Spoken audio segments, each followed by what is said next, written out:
السلام عليكم واهلا وسهلا بيكم. النهارده يا شباب معانا مقطع جميل جدا، مقطع رهيب، مقطع هيعجبكم باذن الله. مقطع النهارده يا شباب عن تونسية في المملكة المغربية.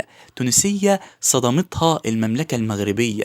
المقطع ده يعني هيعجبكم جدا باذن الله. بس قبل ما نبدا ما ننساش تعملنا اللايك وتشترك معانا في قناتنا جديد عشان اي مقطع ان شاء الله هينزل يوصلك شعور بيه انه نزل. حاليا من المدينة الحمراء مراكش، يلا نكتشفوها. ملي توصل تفهم سر تسمية هذه المدينة المغربية. جدران البنايات الكل لونها أحمر، وهذا يرجع لوقت تأسيسها كعاصمة للدولة المرابطية واستعمال الحجر الرملي الأحمر في بنائها. وأول حاجة بهرتني هي ساحة جامع الفناء البعيدة كل البعد عن الفناء، تحسها كأنها مسرح حافل بالعروض، من قردة لأفاعي، ناس تشطح ناس تغني، وهذاك علاش لقبوها بمدينة البهجة، يعني مستحيل تحس فيها بالملل. ومع هذا تلقى أكلات محلية شعبية كيما الحلزون، راس خروف، خبز مسمن وعصائر انواع واشكال. وبعد تدخل الازقه تلقى الرياضات، وهي منازل عتيقه رائعه، وتدور وتضيع بين الاسواق من بهارات الملابس لصناعات يدويه، بالحق متعه بصريه. وما ننساش انها تسخر بالمعالم التاريخيه كيما جامع الكتبيه الاكبر في مراكش، والان للاسف هو في حاله ترميم بسبب الزلزال الاخير. وتوا قولوا لي، تعرفوا ايش معناها مراكش ولا ليه؟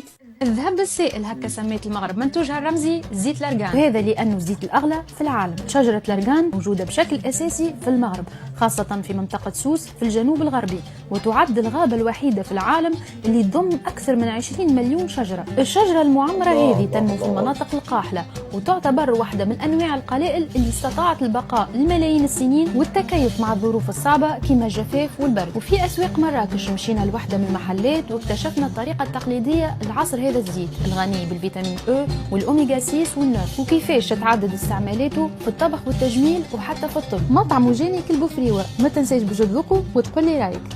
أول ما تشوفها تقول قصر، لكن هذه أعرق المدارس في مراكش. التحفة المعمارية مدرسة بن يوسف، واللي شكلت على مدى 4 قرون مقصد للعلماء في مختلف الميادين، خاصة منها العلوم الدينية والفقهية، واللي زاد ميزها كونها مثال للهندسة المغربية الأصيلة، ويعود تشييدها إلى عهد الدولة المارينية اللي حكمت جزء من الأندلس. وتوا هي جوهرة أثرية في المغرب، خاصة لأهميتها التاريخية ودقة وجمال الزخارف والمنحوتات اللي فيها.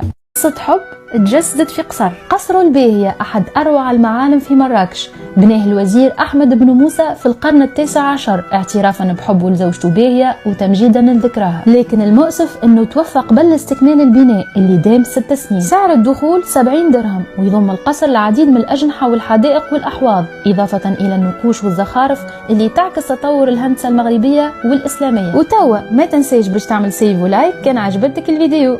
هكا تكون الأجواء في صحراء أغافاي. اليوم جينا باش نكتشفوا واحدة من أحلى الأماكن في ضواحي مراكش. صحراء أغافاي هي مجموعة لا متناهية من الكثبان الصخرية المطلة على جبال الأطلس، وباش نستمتعوا بالمشهد مشينا لواحدة من المخيمات الأمازيغية اللي توفر برشا أنشطة كيما الركوب على الجمل، لكن خيرنا أن نبقاو تحت الخيمة نتفرجوا في غروب الشمس، وفاجئونا بالاستقبال الحافل هذا. ذوقونا الطاجين المغربي الشهير، وفي الليل زادت أحلات القعدة بإشعال الحطب وتحول المخيم إلى محفل من رقص وغناء وعروض نارية. وتوا ما تنساش باش تحفظ الفيديو وتضيف المكان هذا لزيارتك لمراكش.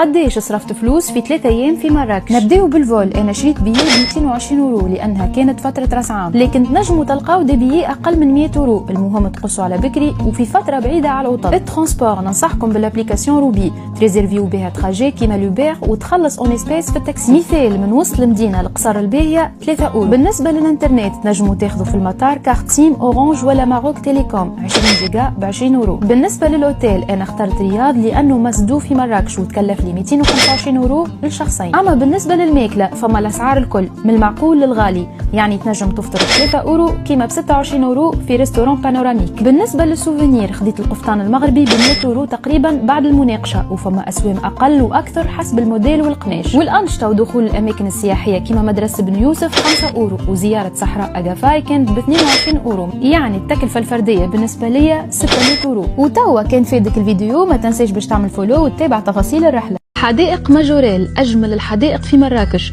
لكنها في الحقيقة زادة ضريح للمصمم المشهور إيف سان لوران. عام 1980 قرر إيف سان لوران إنقاذ الحديقة من الهدم بعد وفاة صاحبها الأصلي الفنان والرسام جاك ماجوريل، وإهمال الحديقة لمدة 4 سنين رغم أنها تضم أكثر من 135 نوع من النباتات والأشجار، منها الغريبة ومنها النادرة. جابها جاك من 5 قارات وقام زراعتها على مدار 40 سنة، وهذا بعد ما قرر أنه يستقر في مراكش الحب لها، وهذا اللي خلاها بمثابة اللوحة الفنية البيئية. لكن الأغرب من هذا أنه إيف سان لوران وصى بحرقه بعد ما ماتوا ونثر رماد رفاته في الحديقة. قولوا لي كان كنتوا تعرفوا القصة هذه ولا؟ شفتوا شباب المقطع انتوا، وشفتوا التونسية بتدينا كده معلومات وبتزور أماكن في مراكش، بصراحة أماكن تحفة، وادتنا كذا معلومة في المقطع عن مدينة مراكش الحمراء، وعن طبعا زيت الأركان. وشفنا طبعا يا شباب